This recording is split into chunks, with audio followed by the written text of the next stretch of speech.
네, 반갑습니다. 김종문입니다. 자, 우리 1차 합격자가 발표가 난 게 12월 29일이고요. 오늘 제가 이 촬영을 하고 있는 것은 1월 10일인데요. 시간을 굉장히 많이 제가 뜸을 들였습니다.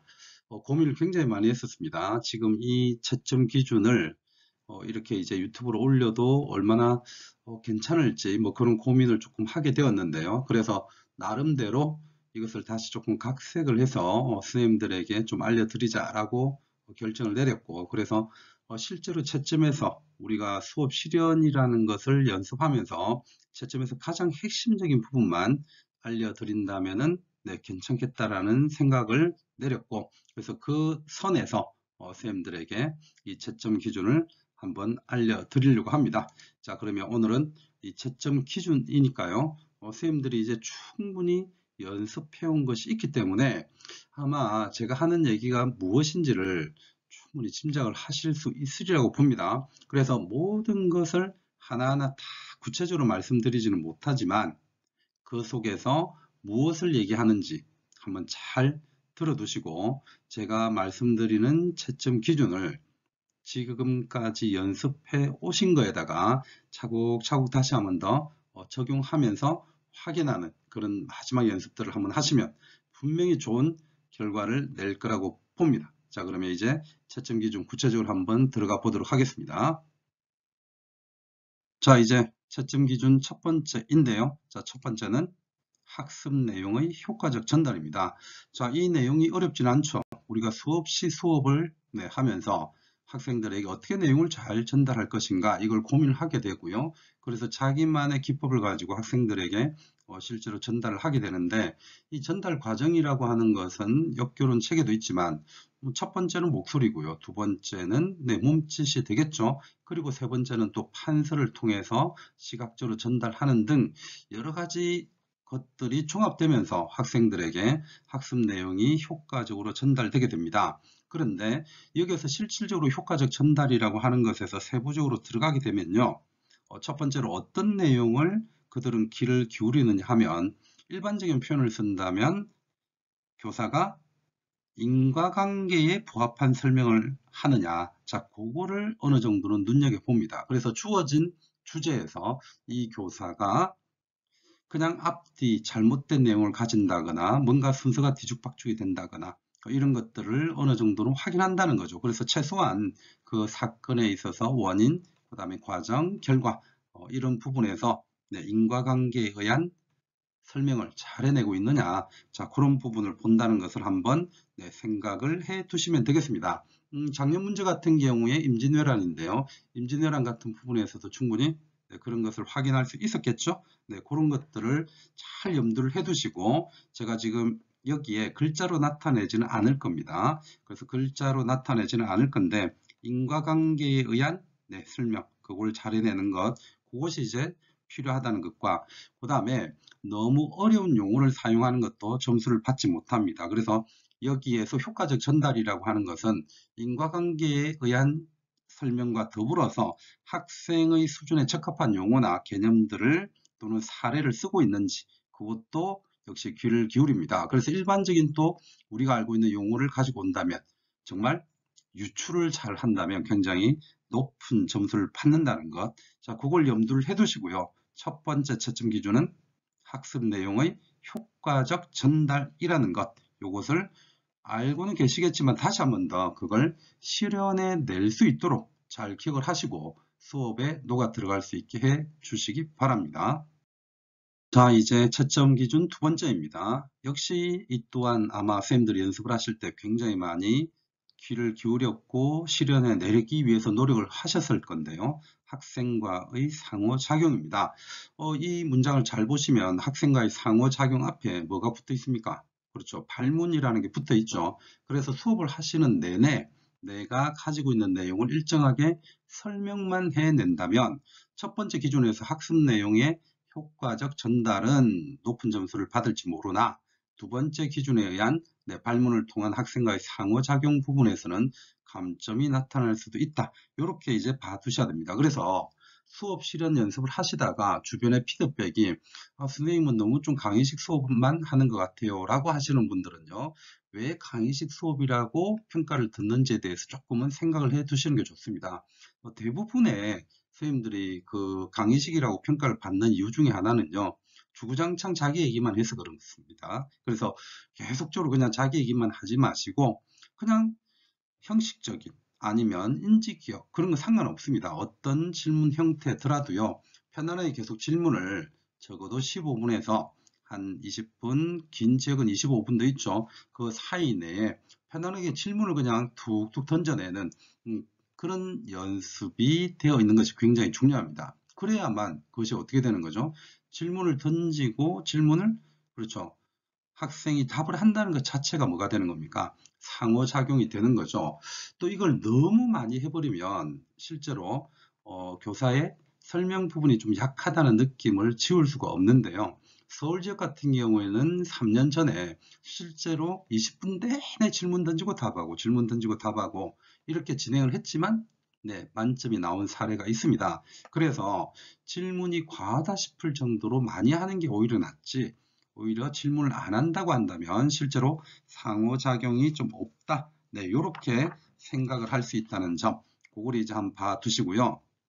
그 다음에 이 상호작용에서 제가 지금 발문을 가장 중요한 요소로 가지고 왔지만 실질적으로는 선생님들이 어떤 것들도 한번 끊임없이 좀 생각을 해 주셔야 되느냐 하면요, 이런 부분을 생각을 해 주셔야 됩니다. 뭔가를 설명을 하고 오늘 수업을 해내는 것은 실제로 어떤 목표를 가지고 있지 않습니까? 그래서 이 발문이라고 하는 것이 중요한 만큼 오늘 수업이 어디를 향하고 있는지도 실제로 수업 중간중간에 네, 끌고 들어가야 됩니다. 제일 처음에 수업을 할 때 목표를 판사하는 방법도 있겠지만 최근에 시험 경향이 목표는 이미 네, 제시되어 있기 때문에 판사하지 마시오라고 시험지가 한번 나왔잖아요.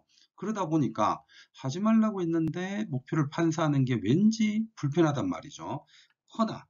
허나 굉장히 중요한 것은 뭐냐면 수업 중간중간에 이 학습 목표 자체를 끊임없이 학생들에게 네, 인지를 시켜야 됩니다. 굳이 이거를 횟수로 얘기한다면 최소한 뭐 2번 정도는 저는 있어야 된다고 보는데요. 왜 그러냐 하면 한 수업 전개를 해 나가는 과정에서 목표와 관련된 것이 적어도 2번 정도는 나오기 때문입니다. 그래서 선생님들이 가장 많이 쓰는 방법이 일정한 수업을 전개하고 난 다음에 자, 여기까지 목표율을 달성했죠, 뭐 이런 식으로 한다거나 뭔가 그와 관련한 표현들을 하게 된다는 거죠.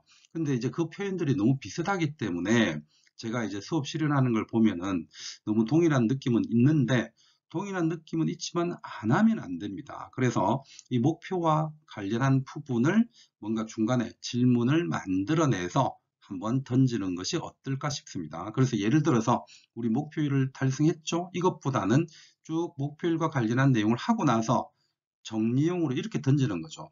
우리 오늘 네, 목표일이 뭐였었나요? 라고 한번 질문을 던지면서 그 목표를 다시 한번 더 재확인하는 것.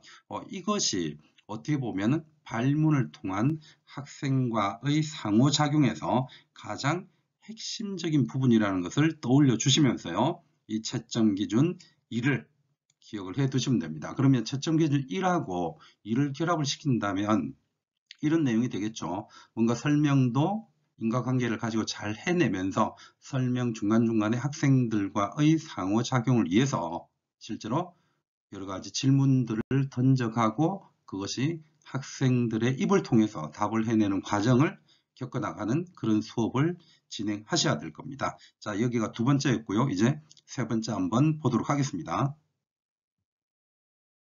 자, 채점 기준 3번째는 자료 활용입니다. 역시 이제 선생님들끼리 스터디를 하든 아니면 이제 제가 선생님들의 수업 실현을 보게 되면요, 예를 들어서 주어진 자료가 자료 1, 2, 3, 4, 5 뭐 이 정도까지 있을 수가 있죠. 그리고 이제 여기에서 자료 3과 4를 수업 중에 실제로 이제 활용을 해서 뭔가 전달을 해야 되는데 그 제시된 학습 자료를 적절하게 잘 활용하지 못하면 역시 감점이 됩니다. 그런데요, 선생님들 중에서 수업을 마치고 난 다음에 나는 정말 조건에 누락함 없이 모든 것을 다 수행을 해냈는데 어디에서 감점이 되었는지 잘 모르겠다, 이제 이런 분들이 계실 수가 있는데, 그거는 예를 들어서 나는 자료 활용을 했지만 채점관이 자료 활용을 했는지 안 했는지 잘 모를 경우에 그럴 감점이 될 수도 있습니다. 그래서 저는 이제 수험생들에게 이런 요구를 합니다.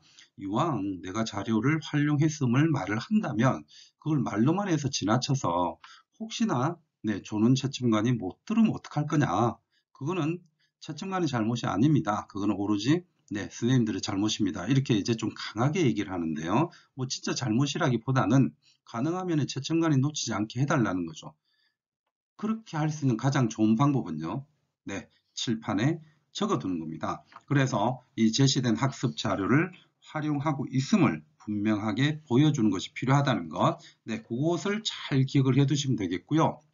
그래서 채점관이 귀로는 놓치더라도 눈으로 놓치지 않도록 자료 3, 자료 4 이렇게만이라도 가능하면은 판서로 남겨둘 수 있는 어떤 여유로운 수업을 해내는 게 좀 중요하다. 이렇게 이제 한번 봐두시면 되겠고요. 그러면서 선생님들이 많이 하시는 것들이 뭐냐 하면 그 자료 내용을 어느 정도 압축을 한다든가 그 다음에 학생들에게 이 자료 내용이 무엇인지를 간략하게 질문을 하면서 또 역시 확인하는 것 이런 수업을 많이 하시는데 그런 형태의 수업을 반드시 하셔야 됩니다. 이게 채점 기준 세 번째입니다. 자, 그러면 효과적 전달과 끊임없이 발문을 하는 것 그리고 주어진 자료는 반드시 활용을 하셔야 되고 가능하면 그 활용을 했다는 것을 채점관들이 알 수 있는 다양한 방법들을 선생님들이 한번 고민을 해 두시면 좋겠고요. 저는 그것이 판서로 남아있는 것이 가장 좋다. 이런 말씀을 드렸습니다.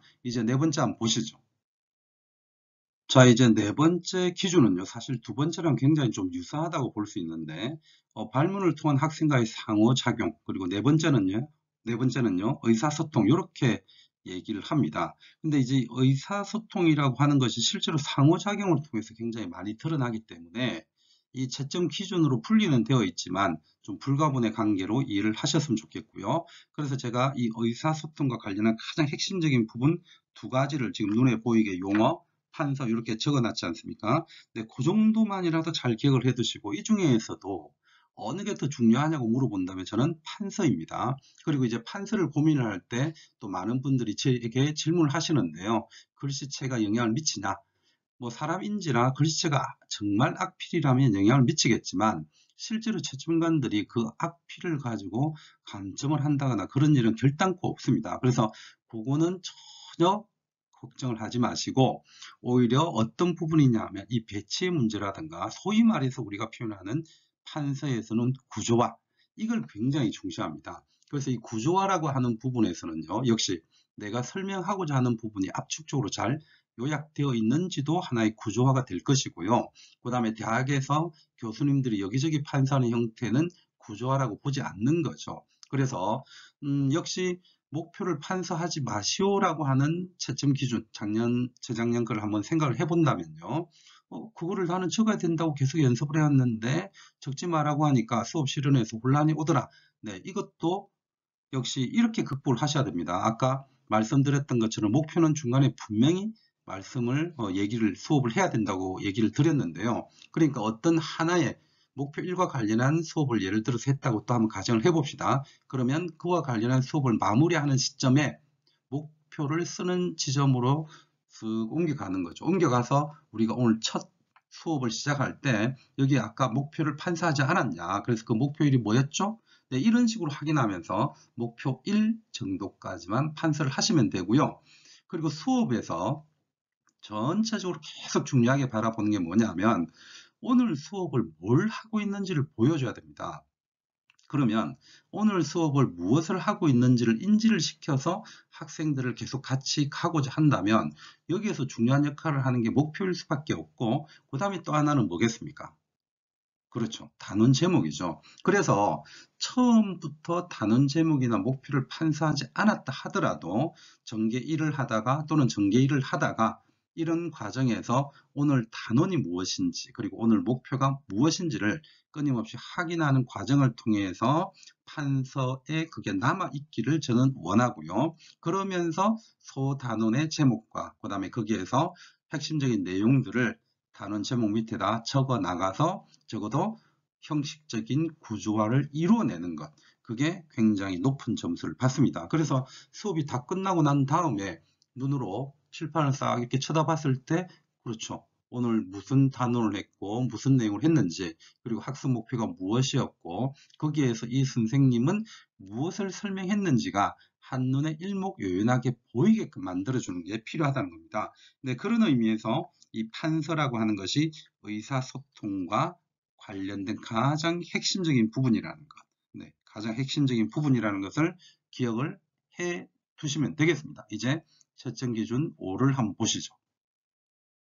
자, 이 채점 기준 5는요, 실제로 제가 수업 실현하는 것을 제가 보게 될 때 많은 선생님들이 실제로 누락하는 부분입니다. 그래서 이거를 몸에 좀 체화시켜 두셔야 됩니다. 나도 모르게 이 말이 질문으로서 툭툭 나와주게 체화시켜 두셔야 되는데요. 그게 뭐냐면 학생의 이해를 확인하는 부분입니다. 그래서 우리가 뭐 EBS라든가 여러 이렇게 일반적으로 볼 수 있는 화면으로 볼 수 있는 선생님들의 수업 장면을 보면요. 자, 여러분들 여기까지 이해되시죠? 뭐 이렇게 질문하는 선생님들이 굉장히 많을 겁니다. 이게 그만큼 수업에서 중요하다는 거죠. 내가 어떤 부분을 임진왜란을 쭉 설명을 해 나가면서 질문도 만들어 가고 학생들과 자료를 함께 보고 자료의 내용이 무엇인지를 확인해 나가면서 다시 그거를 칠판을 봤을 때 현재 학생들이 무엇을 수업하고 있는지를, 네, 학생들이 느끼고 알 수 있게끔 하는 것뿐만 아니라, 그럼에도 불구하고 학생들한테는 무엇을 해야 된다고요? 자, 여러분들 우리 지금까지 전개 3을 했는데요. 이렇게 또 표현해 보겠습니다. 임진왜란의 전개 과정과 그 결과를 통해서 동아시아 사회가 어떻게 변해왔는지를 살펴봤는데, 자, 여러분들 다 이해되시나요? 어떤가요? 궁금한 학생? 네, 이런 식으로 꼭 확인을 하셔야 됩니다. 그래서 뭔가 이게 이제 제가 요구할 때는 선생님들이 이 수업 실은 이거 진짜 너무 연극 같아 라고 하면서 부정적으로 고민을 하게 되고요. 이 부정적인 생각을 하는 순간 수업 실현이 부자연스러워집니다. 그런데 실제로 학교에 가서 수업을 하면 끊임없이 학생들의 눈빛을 보면서 야, 얘네들이 지금 내 수업을 잘 이해를 못하는 것 같은데, 그러면 선생님들 어떻게 하시겠습니까? 내 느낌에 학생들의 눈빛이 뭔가 지금 잘 이해를 못하는 상황인 것 같으면, 뭐 반말로든 어쨌든 현실에서는 야, 얘들아 이거 이해 안 되냐? 이렇게 질문을 할 수 있죠. 이게 실제 수업 상황이란 말이에요. 그래서 이게 얼마나 중요한 역할을 하는지 실제로 교육자들은 압니다. 그래서 끊임없이 학생들과 함께하는 수업이라는 것을 고민을 했을 때에는 학생들의 이해 정도를 지속적으로 확인하셔야 됩니다. 역시 이것도요, 어떤 식으로 체화를 시키는 게 좋으냐 하면, 전개를 3, 4를 하라고 했다고 했을 때 전개 3을 마치는 시점에, 자, 여러분들 오늘 이 전개 3을 마쳤는데요. 여기에서 학습 목표가 뭐였죠? 그렇죠. 학습 목표는 이것이었는데, 자, 여기까지 잘 이해됐나요? 또 여기에서 뭐 연극을 한답시고 저는 잘 이해가 안 되는데 굳이 이렇게 할 필요 없다는 거죠. 자, 여러분들 그럼 여기까지 잘 이해가 됐죠? 아이고 잘했어. 그래, 여기까지 이해를 했으니 참 잘했어요. 그러면 우리 이제 전개사로 한번 넘어가 봅시다. 이렇게 해서 목표와 학생의 이해를 이 정도 위치에서 확인을 하고 넘어가는 게 굉장히 좋습니다. 또 이거를 보시는 분들이 전부 다 이제 그 전개 부분에서 이해를 확인하면 또 수업이 다 동일할 수도 있겠지만, 일단 형식적으로는 그게 가장 좋다는 것이고요. 수업 중간중간에 밀어 넣으셔도 됩니다. 하나의 전개를 마치기 이전에 물으셔도 되고요. 그래서 나만의, 다른 사람과는 다른 나만의 독특함을 갖추어 가되 채점관의 귀에 그리고 눈에 이 선생님은 끊임없이 학생들의 이해를 확인하고 있구나 라는 것을 느끼게 해 주시면 됩니다. 네, 그런 것이 이 5번째에서 가장 중요하고, 뭐 제가 시간 배분과 학생의 이해와 참여라고 제목을 넣어놨지만 이 속에 이제 시간 배분도 적절해야 되는 거죠. 그래서 일반적으로 보면 15분이면 15분, 20분이면 20분, 네, 거기에 맞게끔 네, 수업이 딱 맞춰지는 것이 가장 좋죠. 그러나 많은 실제 결과들을 놓고 보면 이것이 실제 점수를 좌우하지는 않습니다. 어쨌든 채점 기준에는 이 시간 배분 문제가 들어가 있다는 것도 한번 봐두시면 되겠습니다. 이해되시죠? 그래서 학생의 이해, 그리고 이를 통한 학생의 참여를 끊임없이 유도해내야 한다는 것, 그걸 가장 중요하게 보시고요. 이제 6번째 기준을 보도록 하겠습니다. 자, 6번째는 너무나 당연한 것이라서 일반적으로 좀 잘 모르실 수가 있는데요. 어떤 교사의 자세. 그래서 이제 품위라고도 얘기할 수 있는데 이런 교사의 자세와 그 열정, 열의 그걸 봅니다. 그래서 예를 들어서 이렇게 한다고 한번 해봅시다. 선생님들이 이제 수업 실현을 가는데 사실상은 복장에 대해서는 전혀 채점관들은 보지 않습니다. 그래서 뭐 남자들은 검정색 정장에 그다음에 넥타이 매고 뭐 이렇게 고민을 하고, 그다음에 이제 여선생님들도 역시 비슷하게 무슨 자켓 검정 입고, 그리고 약간 노란 거나 좀 화려한 색은 안 된다 이러는데 전혀 그런 거는 문제되지 않습니다. 그런 걸 가지고 신경 쓸 만큼 채점가들이 한가롭지도 않고요. 그 정도로 뭐 검정색 외에 다른 색을 입었다는 것에 대해서 뭐 이렇게 색깔 가지고 생각할 만큼 보수적이지 않습니다. 그래서 옷 복장 자체가 어떠한지는 전혀 신경을 쓰지 않습니다. 그러나 이렇게는 한번 제가 말을 해볼게요. 말도 안 되는 일이지만, 네, 수업 실현하는 1월 26일에 내가 반바지를 입고 갔다고 한번 생각을 해봅시다. 그날. 자, 그날 반바지를 입고 가고요. 그리고 제가 또 극단적인 사례를 한번 만들어 보겠습니다.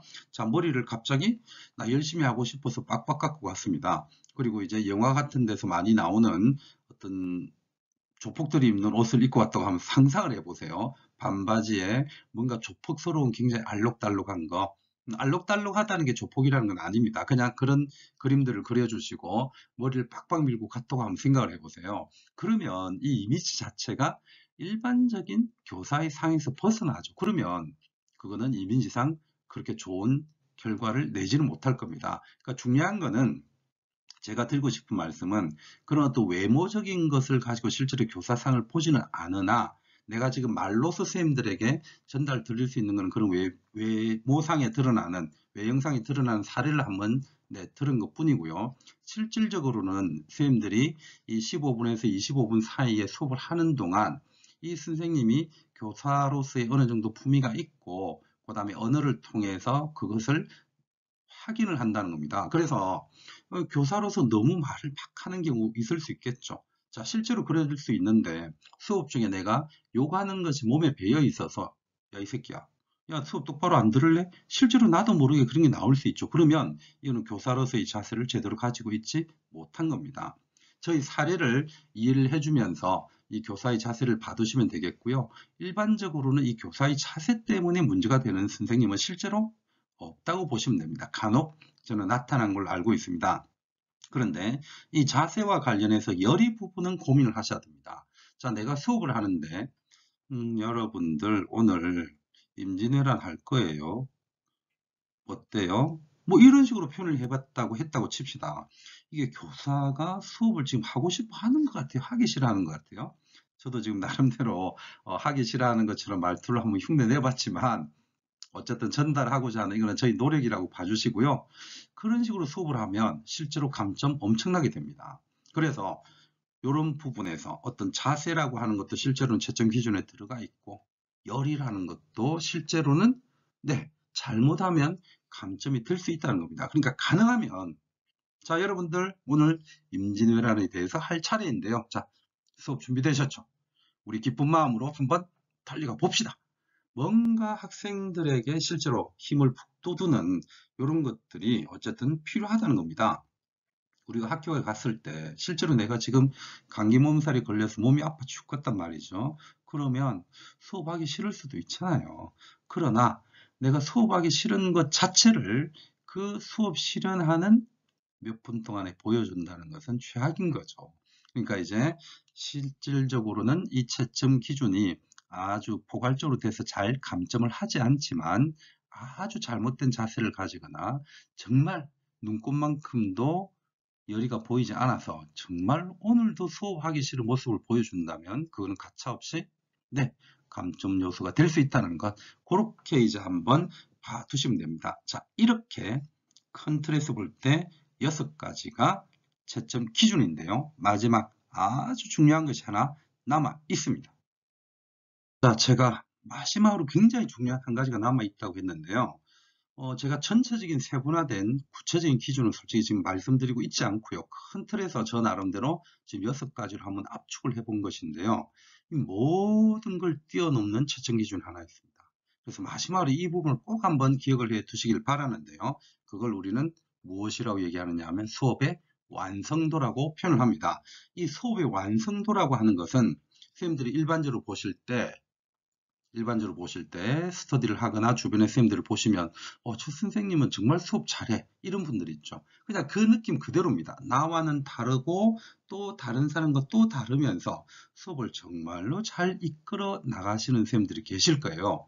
그러한 수업을 정말로 잘 하시는 선생님들은 이 수업 채점 기준에서 벗어납니다. 그래서 뭐 한두 개 실수했거나 내가 뭔가 자료를 잘 활용하는 것을 드러내지 못했거나 하더라도요. 실제로 그런 것에 대해서 개의치 않고 점수를 줘버립니다.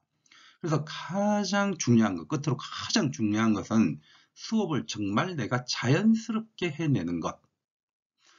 채점관들이 봤을 때 우리 저 선생님은 이제 2021년도 3월부터 학교에서 수업을 해도 전혀 문제가 없겠다 라고 판단하는 선생님들이 실질적으로 가장 높은 점수를 받는다는 것. 그래서 채점 기준 중에 마지막으로 들어가 있는 채점 기준이 수업의 완성도라는 것. 이걸 절대로 잊으시면 안 됩니다. 내가 1부터 해서 6까지 수업을 할 때 한 개 한 개를 밀어넣었다.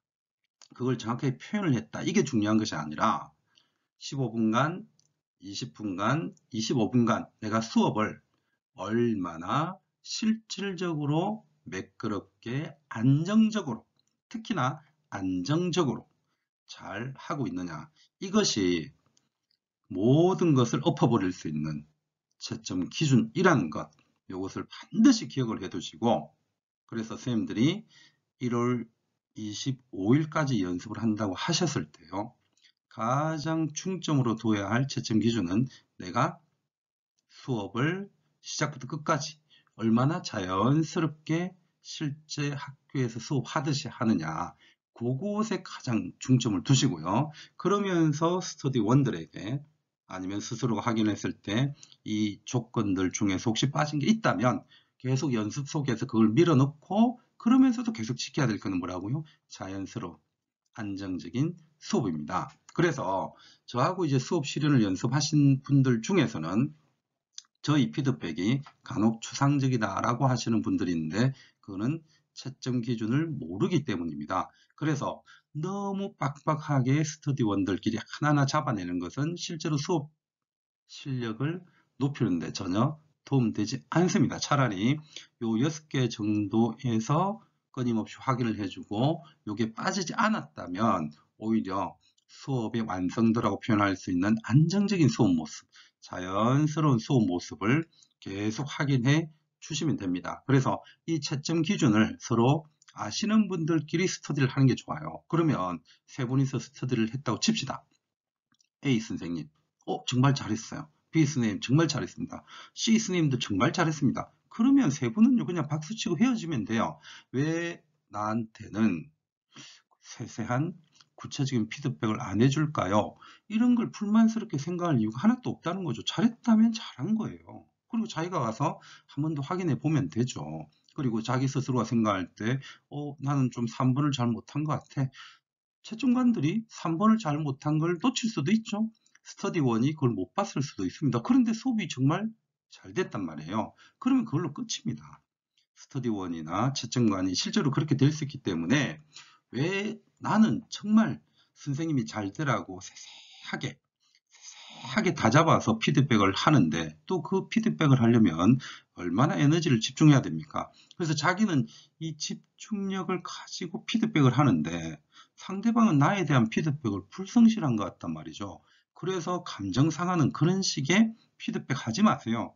서로 힘을 주는, 그래서 계속 으쌰, 우쭈쭈 해줄 수 있는 그런 피드백을 통해서 1월 26일까지 계속 신나고 힘이 나고 신이 나는 그런 수업 실현을 연습을 해서요. 자신이 할 수 있는 자신만의 독특한 수업, 10명이 다 들어갔는데 수업이 다 똑같으면 채점관들 화냅니다. 그래서 자신만의 독특한 수업과 더불어서 정말 자연스러운 수업을 할 수 있도록 그렇게 한번 해 두시면 됩니다. 자, 이상으로 채점 기준을 맞춰봤고요. 정말 1월 26일에 우리 선생님들 수업 자연스럽고 아주 멋진 수업할 수 있기를 바라고 머릿속에 어떤 기준들 그것이 계속 연습 속에서 발현되고 체화될 수 있도록 해 주시길 바랍니다. 네, 선생님들의 합격을 진심으로 기원합니다.